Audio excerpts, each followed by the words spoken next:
la deuxième épître de l'apôtre Paul à Timothée, au chapitre 3, le verset 16, il est écrit que toute écriture est inspirée de Dieu. Et la parole de Dieu est là pour nous enseigner, pour nous instruire dans le but de faire de telle sorte que nous soyons accomplis, prêts à toute bonne œuvre. Amen. Donc tout ce que nous entendons de la parole de Dieu, nous devons savoir que c'est Dieu qui est en train de nous parler. Amen. Vous entendez la voix d'un être humain, mais cette personne est poussée par le Saint-Esprit. Dieu a déposé dans sa bouche une parole pour toi. Et chaque fois que nous venons dans la maison de Dieu, préparons-nous pour capter. Amen. Le réma, la révélation de Dieu pour toi. Ce dimanche, Dieu a quelque chose de particulier à te dire. La même parole que tu entends, le Saint-Esprit la transporte dans ton cœur et tu entends exactement ce qu'il veut que tu entendes. L'autre assis ou assise à l'extrémité de la salle entend la même parole telle que le Saint-Esprit la transporte dans son cœur. Ça, c'est le but de la parole de Dieu dans notre vie. Et Dieu a toujours utilisé sa parole pour pouvoir bâtir dans la vie de ses enfants l'image de notre Seigneur Jésus-Christ. Amen. Parce que Jésus revient, c'est pour chercher ceux-là qui lui ressemblent. Amen. Donc nous devons donner de l'importance à la parole de Dieu. Amen. Ce que la parole de Dieu n'a pas pu changer, transformer dans ta vie, rien d'autre ne pourra le faire. Amen. Tu peux beau passer des années dans une assemblée, dans une église, mais si tu ne te laisses pas transformer par la parole de Dieu, rien d'autre ne pourra te venir au secours. Amen. Donc, bien-aimés, laissons-nous transformer par la parole de Dieu. Nous ne devons pas, comme le dit les Saintes Écritures, nous borner seulement à l'écouter, mais cette parole doit produire en nous un fruit. Nous allons le voir tout à l'heure. Amen. C'est très, très important, bien-aimés, parce que je me rends compte que Dieu nous donne beaucoup. Dieu nous a donné un don dans cette église. Et nous avons droit à des enseignements qui sont profonds, ce qui n'est pas le cas dans toutes les églises ici en France. Et on demandera beaucoup à celui à qui on a beaucoup donné. Amen. Dieu nous demandera beaucoup parce qu'il prend sur lui de beaucoup nous donner également.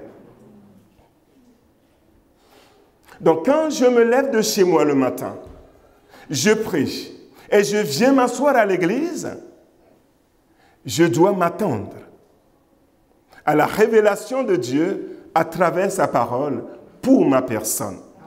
Et je dois retourner chez moi avec cette révélation.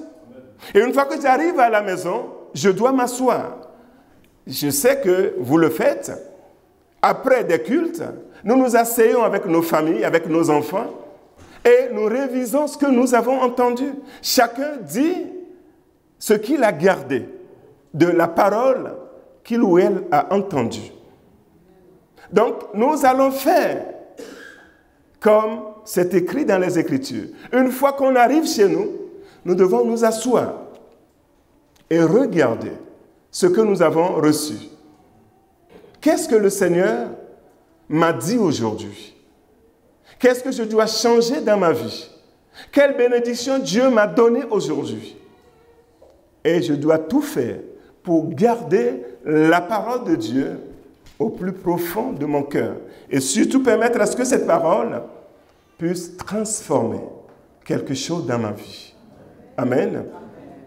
Aujourd'hui, je vais inviter le peuple de Dieu à demeurer ferme dans la grâce de Dieu et surtout à produire des fruits dignes de repentance. Amen. Demeurons fermes dans la grâce de Dieu et produisons des fruits dignes de repentance. Amen. Je vais vous inviter à venir avec moi dans l'épître de l'apôtre Paul aux Romains, au chapitre 11. C'est un passage que vous connaissez tous, que nous avons eu à étudier à plusieurs reprises. Romains, le chapitre 11, je vous fais la lecture à partir du verset 11. Et à ce passage, j'ajouterai l'évangile de Luc au chapitre 19 à partir du premier verset. Luc, le chapitre 19, à partir du premier verset. Vous notez les passages. Luc 19, verset 1 au verset 10. Luc 19, 1 à 10. Je vous lis Romains, le chapitre 11, à partir du verset 11. Je dis donc, est-ce pour tomber qu'ils ont bronché? Loin de là. Mais par leur chute, le salut est devenu accessible aux païens, afin qu'ils fussent excités à la jalousie. Or, si leur chute a été la richesse du monde, et leur amoindrissement la richesse des païens, combien plus en sera-t-il ainsi quand ils se convertiront tous? Je vous dis à tous, païens, en tant que je suis apôtre des païens, je glorifie mon ministère afin, s'il est possible, d'exciter la jalousie de ceux de ma race et d'en sauver quelques-uns. Car si leur rejet a été la réconciliation du monde, que sera leur réintégration, sinon une vie d'entre les morts? Or, si les prémices sont saintes, la masse l'est aussi. Et si la racine est sainte, les branches le sont aussi. Mais si quelques-unes des branches ont été retranchées, et si toi, qui étais un olivier sauvage, tu as été hanté à leur place et rendu participant de la racine et de la graisse de l'olivier, ne te glorifie pas aux dépens de ces branches. Si tu te glorifies, sache que ce n'est pas toi qui portes la racine, mais c'est la racine qui te porte.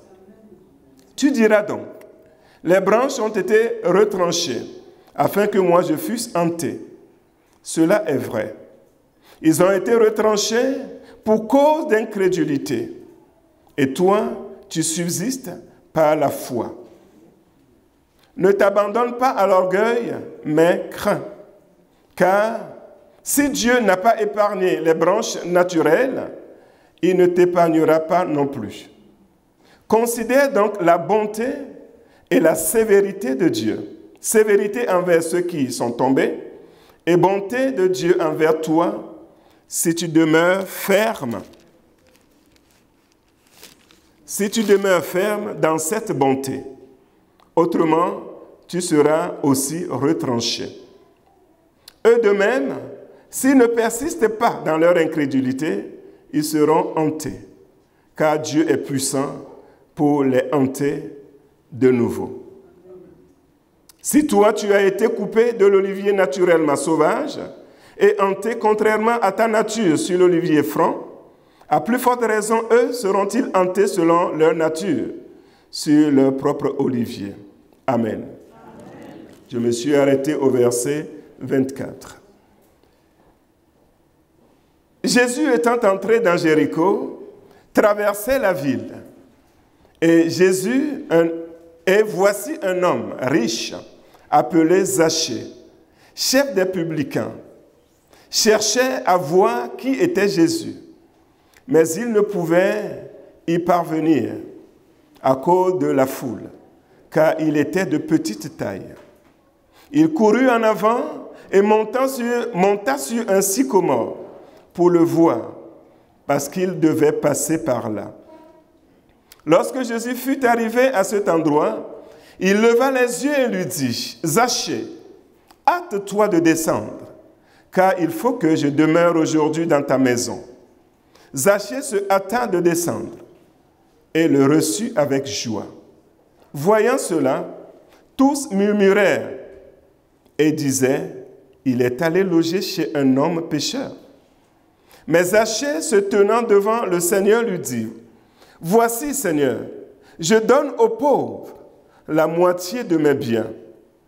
Et si j'ai fait tort de quelque chose à quelqu'un, je lui rends le quadruple. » Jésus lui dit, « Le salut est entré aujourd'hui dans cette maison, parce que celui-ci est aussi un fils d'Abraham, car le Fils de l'homme est venu chercher et sauver ce qui était perdu. » Amen. Bien-aimés, la lecture a été longue, mais nous allons être brefs dans nos commentaires. Demeurons fermes dans la grâce de Dieu et surtout produisons des fruits dignes de repentance.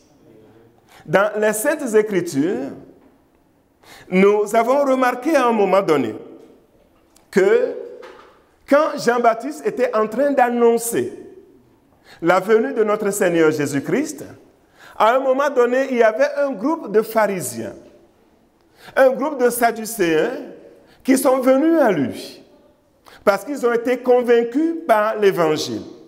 Et ils sont venus donner leur vie. Ils sont venus s'engager avec le Christ. Et Jean va leur dire, « Vous êtes une race de vipères. Qui vous a appris? Qui vous a mis la puce à l'oreille pour que vous puissiez fuir la colère à venir? Maintenant, à partir de ce jour, allez et produisez des fruits dignes de repentance. » Amen. Amen. Je pense que toi et moi, nous aurions été à l'époque de Jean-Baptiste et que nous aurions été traités de race de vipères. Je pense que nous allons effectivement cracher tous nos venins. Mais Jean-Baptiste savait ce qu'il disait. Il savait les gens à qui il avait affaire. Et il a été dur dans ses propos. Parce que les pharisiens, les sadducéens, ce ne sont pas des gens faciles non plus. Amen. Donc il a été frontal avec eux. Et j'espère que cela leur avait été salutaire. Mais l'élément clé qu'il leur a dit, c'est d'aller de produire des fruits. Amen. Depuis le début de cette année, d'ailleurs, Luc 19, c'est dans ce chapitre que le thème de cette année a été tiré. Et je vais attirer votre attention sur quelque chose. Un élément, quand Jésus était sur le point de demander à ses disciples d'aller de faire valoir les mines, il était aux portes de Jérusalem. Jésus se préparait pour rentrer dans Jérusalem, sachant bien qu'il ne ressortira plus de cette ville vivant. C'est ces derniers jours qu'il était en train de passer. Et la parole de Dieu me dit également que tous ceux-là qui écoutaient Jésus se disaient dans leur tête que la venue du royaume de Dieu allait être immédiatement. Amen. Donc les propos de Jésus, moi je les prends, ça doit sonner dans nos oreilles comme étant ses dernières volontés. Amen. Parce qu'il voyait venir sa propre mort. Il allait rentrer dans Jérusalem, là il allait être maltraité et mis à mort. Jésus savait pertinemment qu'il ne sortirait plus de Jérusalem vivant. Donc il était en train de donner ses dernières instructions à ses disciples. Amen. D'où la parabole des mines qu'il a donnée à ses disciples. en leur disant, prenez ceci, allez les faire valoir jusqu'à ce que je revienne. Donc, bien-aimés, j'invite le peuple de Dieu, l'Église de Dieu, à prendre les propos que Dieu nous a donnés comme éléments de base pendant cette année 2024 comme étant les dernières volontés de notre Seigneur Jésus-Christ. Et dans nos traditions, tout ce qui est dernière volonté de quelqu'un, cela est toujours, c'est d'abord important et c'est toujours respecté. Amen. La personne est déjà décédée, mais on nous dira, voici ce qu'elle a écrit. De son vivant, il a souhaité que, et tout le monde s'aligne sur cette dernière volonté. Amen. Amen. Dieu nous appelle à être productifs pendant cette année 2024.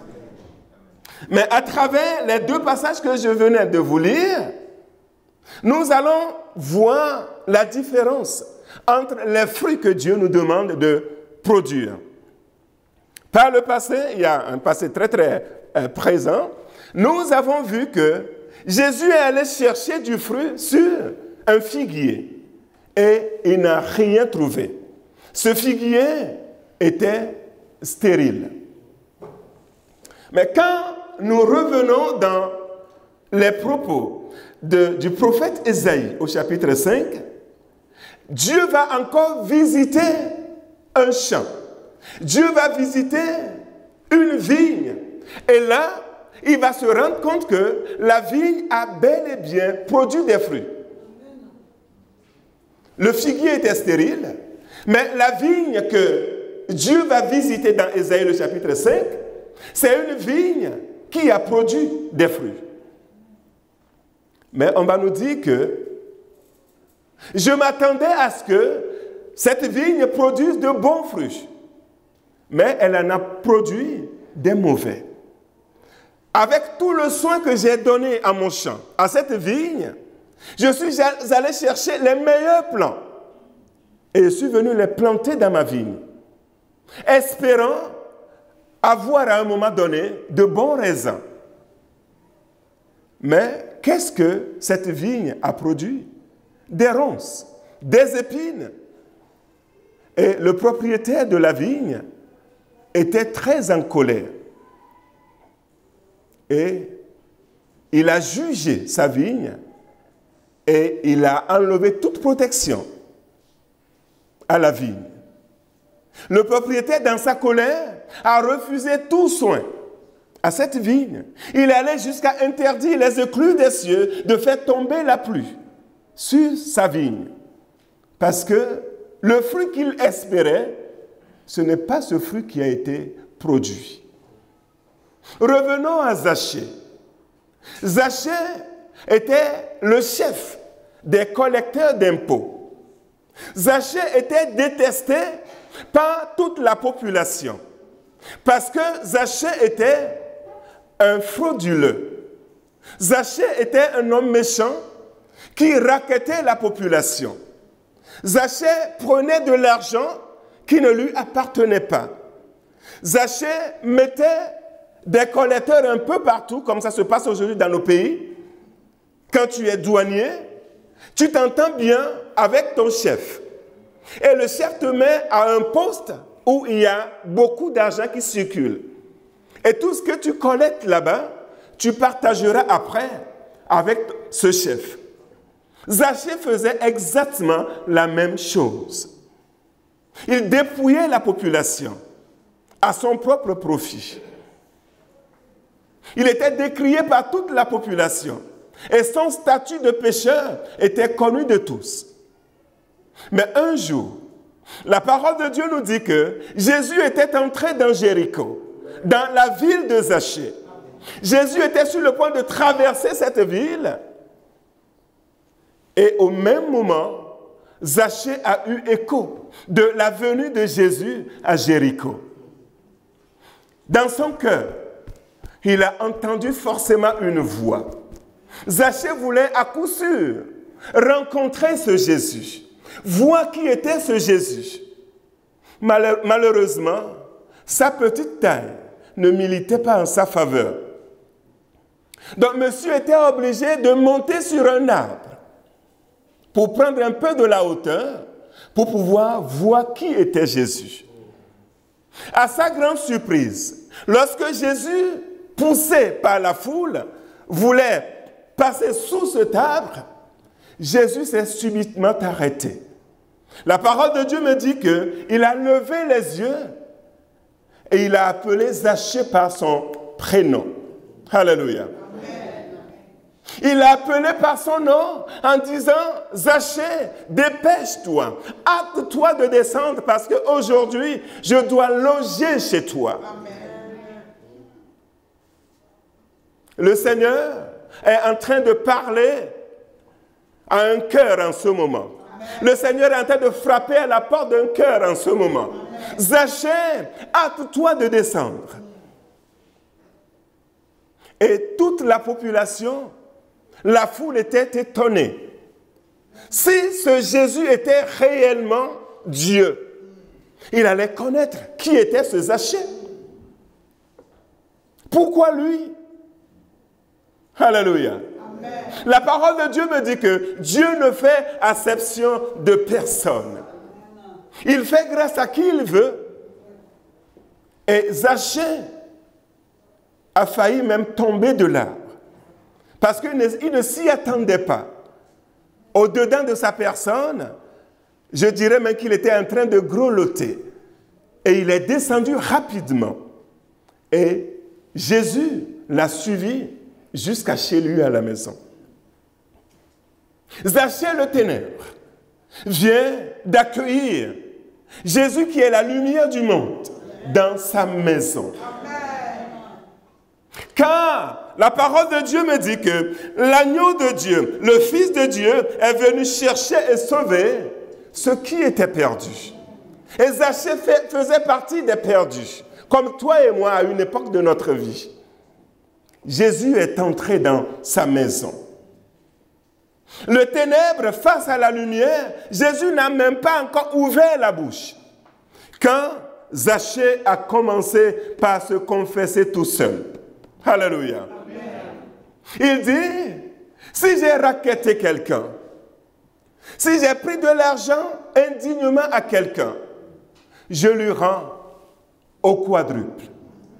Ce que je lui ai pris, je lui donne 4 fois son dû. D'ailleurs, toutes mes richesses, je donne la moitié aux pauvres. Jésus n'a pas dit un mot. Mais la présence de la lumière dans la maison de Zachée a commencé par faire fuir les ténèbres. Alléluia. Quand Jésus vient dans notre vie, quand le Christ vient s'installer dans les ténèbres de notre cœur, bien-aimé, tout ce qui constitue des œuvres des ténèbres doivent disparaître. Jean-Baptiste connaissait bien les Sadducéens. Il connaissait bien les pharisiens. Et pour que quelqu'un de leur rang puisse venir écouter l'évangile et dire que je veux suivre Jésus, Jean a compris que c'est des gens peu fiables. Donc il leur dit, je suis d'accord avec votre choix, mais à partir d'aujourd'hui, votre manteau de vipère, déposez-le quelque part. Les venins que vous crachez, matin, midi, soir, séparez-vous de ce venin. Mais à partir d'aujourd'hui, produisez des fruits dignes de repentance. Jusqu'à présent, il est question de mine, il est question du salut que Jésus nous a donné. Et nous devons aller annoncer l'évangile. Nous devons aller et nous reproduire. Dire à quelqu'un d'autre que le salut ne se trouve en Jésus et en Jésus seul. Ça, c'est un fruit. Si par ton témoignage, quelqu'un donne son cœur, sa vie à Jésus, tu as produit un fruit. Mais ce matin, le fruit dont il s'agit, c'est le fruit de repentance. 3 choses pour un témoignage de repentance. Ta vie a été quelque chose par le passé. Tu connais ce passé. Tu connais ce que tu étais il y a quelques années en arrière. Quand tu es dans le quartier, tout le monde s'enferme parce que on connaît ta méchanceté. Et tu as traîné cette vie. Ton nom est partout dans toutes les boîtes de nuit de ta ville. Ça, c'est ton passé. Mais aujourd'hui, par la grâce de Dieu, il y a eu une rencontre. Tu as entendu l'évangile. Le Seigneur est passé par un moyen quelconque pour que ton cœur soit touché par l'évangile. Et l'action du Saint-Esprit, à travers sa parole, a fait de toi quelqu'un qui répond favorablement à l'appel de Dieu. Quand le Saint-Esprit était en train de frapper à la porte de ton cœur, tu as ouvert. Et généralement, quand quelqu'un sort de ces ténèbres, voit la lumière de l'Évangile et s'approche, souvent la personne est en pleurs. C'est un peu comme au jour de la Pentecôte. Quand l'apôtre Pierre était en train de faire son discours, poussé par le Saint-Esprit qu'il venait de recevoir, la parole de Dieu nous dit que tout ce qu'il entendait avait le cœur vivement touché. Et ils se sont demandé, hommes frères, que ferons-nous pour être sauvés, pour sortir de la condamnation? Et Pierre leur a décliné le plan du salut. Souvent, on a le cœur touché par la puissance de l'Évangile. Car la puissance, l'Évangile même, c'est la puissance de Dieu pour le salut de quiconque croit. Amen. Et quand cette parole vient te rencontrer dans tes péchés, ça bouleverse tout au-dedans de nous. Donc, tu as eu cette rencontre. Tu as versé des larmes. Et tu as pris la décision de donner ton cœur, ta vie à Jésus. Il y a quelque chose qui est venu perturber ton confort d'avant. Ce que j'appelle l'élément perturbateur. C'est la deuxième chose qui est très très importante dans un témoignage de conversion. Et à partir de là, ta vie ne doit plus être pareille. Ta vie ne doit plus être pareille. Bien-aimé, si tu es dans cette église des années durant, avec tout ce que tu as eu comme enseignement, avec tout ce que tu as eu comme prédication, et que la parole de Dieu, tu ne t'es pas laissé transformer, la parole de Dieu n'a pas pu transformer un trait de caractère de ta vie, sache que rien d'autre au monde ne pourra te venir en aide. Amen. Amen. Je le disais tout à l'heure, c'est à travers la parole que le Saint-Esprit bâtit en toi, bâtit en moi l'image de notre Seigneur Jésus-Christ. Nous devons grandir et croître et aller vers la ressemblance à la personne de notre Seigneur Jésus-Christ. Et il n'y a que la parole de Dieu qui puisse le faire. Mais tant qu'enfants de Dieu, nous ne nous laisserons pas transformer par la parole. Nous allons passer des années dans une assemblée, dans une église. On peut même mourir devant la plateforme là, être enterré, mais notre statut de païen va nous suivre jusque dans l'enfer. Peuple de Dieu, les temps sont difficiles et courts. Nous devons mettre de l'ordre dans notre vie. Il y en a qui sciemment sont en bras de fer avec Dieu, en bras de fer avec la parole de Dieu. Ils savent discuter avec la parole de Dieu. Ils jouent avec leur salut. Peuple de Dieu, je vous dis que les temps sont courts et nous devons nous apprêter pour accueillir celui qui vient, celui qui a dit « Faites-les valoir jusqu'à ce que je revienne ». Bientôt, il va revenir. Que tu le veuilles ou pas, il revient. Amen. Que tu le veuilles ou pas, Jésus revient. Et nous devons mettre de l'ordre dans notre vie. Je dois mettre de l'ordre dans ma vie. Je dois m'asseoir en face de la parole de Dieu et me demander qu'est-ce qui ne va pas dans ma vie. Pourquoi depuis des années, ce trait de caractère traîne encore dans ma vie? Je dois me poser ces questions et demander de l'aide à Dieu. Appeler le Saint-Esprit au secours.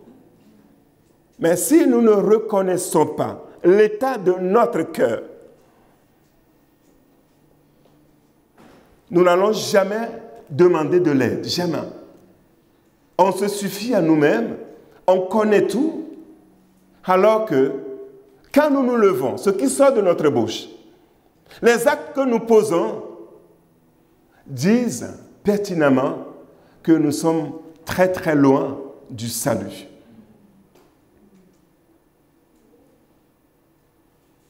Pourquoi je vous ai fait lire Romains le chapitre 11? Parce que cette semaine, j'ai relu ce qui est écrit dans Ésaïe 5 concernant cette vigne qui a produit des ronces, qui a produit des raisins amers. Et on nous disait que la vigne de l'Éternel, c'est la maison d'Israël. Et cette vigne-là, le raisin que Dieu a planté, c'est Juda, le peuple de Dieu. Et Dieu a tout fait. Quand vous lirez le passage, vous verrez que Dieu a nettoyé complètement la vigne. Il a enlevé les pierres, il a enlevé les épines avant de planter le meilleur plant de vigne. Et Dieu s'attendait à avoir les meilleurs raisins. Mais il s'en est sorti avec des raisins amers, des ronces, des épines. En lisant cette histoire, mais j'étais sur le point de dire, si la vigne de l'Éternel, c'est la maison d'Israël, je ne suis pas juif. Je suis togolais, je ne suis pas juif. Je ne suis pas hébreu. En quoi je suis concerné par ce passage? Et c'est ce qui m'a poussé à lire Romains le chapitre 11, tout à l'heure. Parce que par alliance, Dieu avait choisi Israël comme son peuple. Mais l'apôtre Jean me dit que Jésus est venu auprès des siens, mais les siens ne l'ont point reçu. Israël a été incrédule à la venue de notre Seigneur Jésus. Israël n'a pas reconnu en Christ le Sauveur, le Messie. Ils ont endurci leur cœur. Et parce que les siens ne l'ont point reçu, mais à tous ceux-là qui l'ont reçu, Dieu s'est tourné vers les païens comme toi et moi. Parce que son peuple, par alliance Israël, a rejeté l'alliance, a rejeté sa grâce. Et parce que Israël a été incrédule, la porte du salut a été grandement ouverte pour toi et pour moi. Et dans le passage de Romains 11, nous avons été qualifiés d'oliviers sauvages. Nous ne faisions pas partie de la maison. Toi et moi, notre place, c'était dans la brousse. Nous n'étions pas héritiers. Mais parce que l'olivier naturel qui est planté à la maison est devenu un olivier rebelle. Parce que l'olivier naturel, l'olivier de la maison ou l'olivier franc est devenu incrédule, Dieu l'a rejeté pour un temps. Et Dieu s'est tourné vers toi, olivier sauvage. Dieu est rentré dans la brousse. Et quand il est rentré dans la brousse, il est allé te couper dans ta sauvagerie. Il est allé te couper. Il est revenu à la maison parce qu'il avait déjà coupé la branche de l'olivier naturel de l'olivier franc, l'olivier de la maison, l'olivier par alliance. Dieu est venu avec la branche qu'il a ramenée de la brousse. Il est venu le greffer sur l'olivier naturel. Cet olivier naturel qui venait de perdre sa place. Et toi et moi, nous avons été hantés à leur place. Mais Dieu a rejeté Israël pour un temps. Et aujourd'hui, il y a des Juifs qui se convertissent au christianisme. Dieu les appelle un à un. Dieu les appelle. Et quand Jésus reviendra pour la deuxième fois, Israël va croire que c'était la première venue. Et là, ils vont se rendre compte que c'était trop tard. La grande tribulation va les rattraper.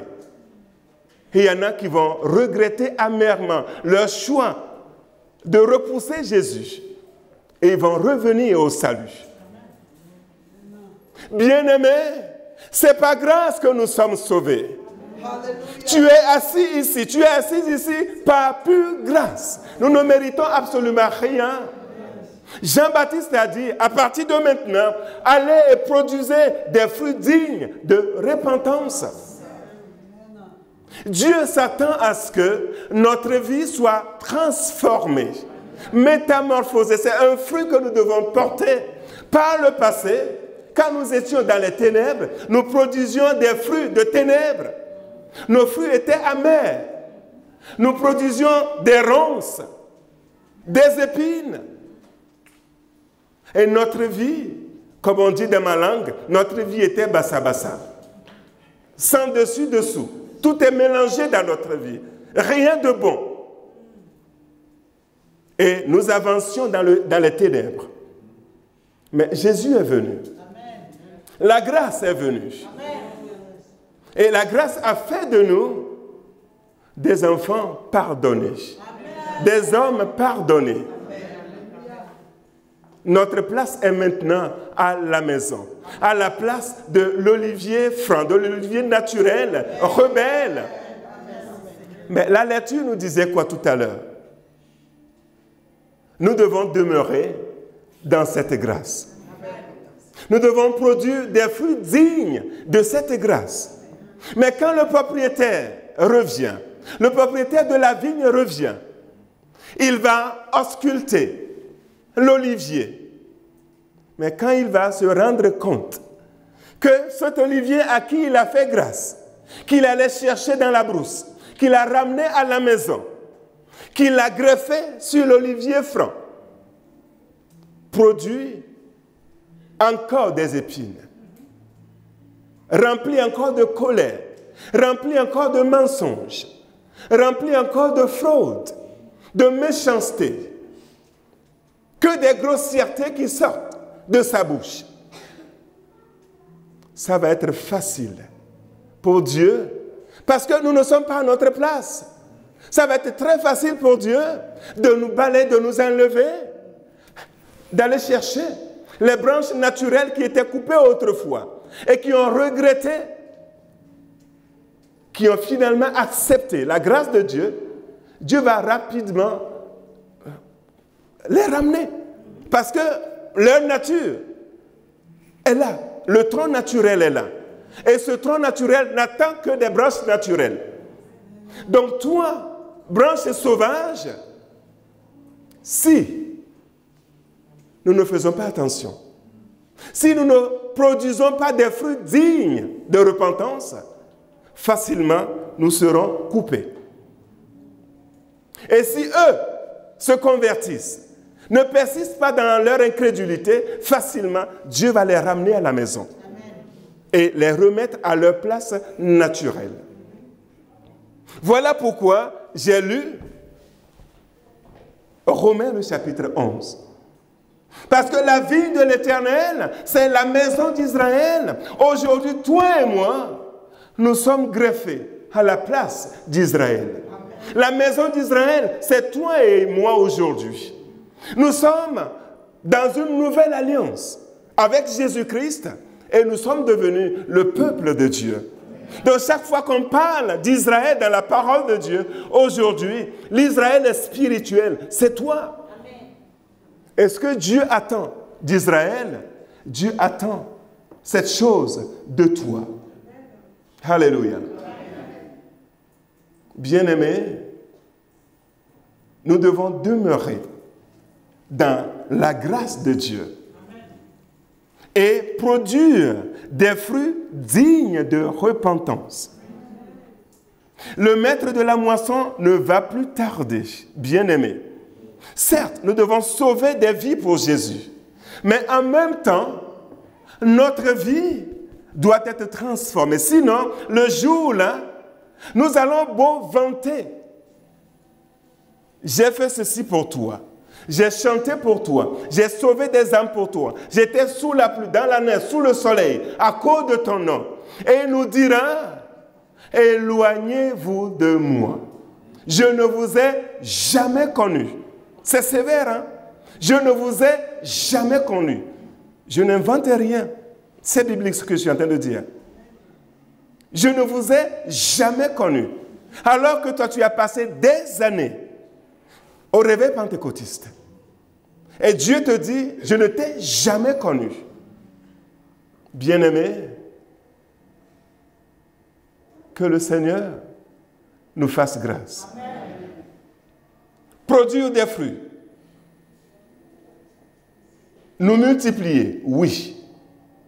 Mais notre vie, notre caractère doit prouver que nous sommes réellement nés de nouveau. Et ce n'est qu'en cela que la lumière que nous sommes pour éclairer les ténèbres aura tout son sens. Cette ville que notre Dieu a créée et a déposée sur une montagne, c'est qu'en cela que cette parole de Matthieu 5 sera réelle dans notre vie. Le sel de la terre que nous sommes, pour donner de la saveur, du goût dans ce monde, ce n'est qu'en cela que cette parole aura tout son sens dans notre vie. À tel point que tous ceux-là qui franchiront le seuil de cette porte, rentreront dans cette maison, trouveront du sel, trouveront de la lumière et diront, enfin, j'ai trouvé une famille. Enfin, voici des enfants de Dieu. Que le Seigneur nous aide. Amen. Amen.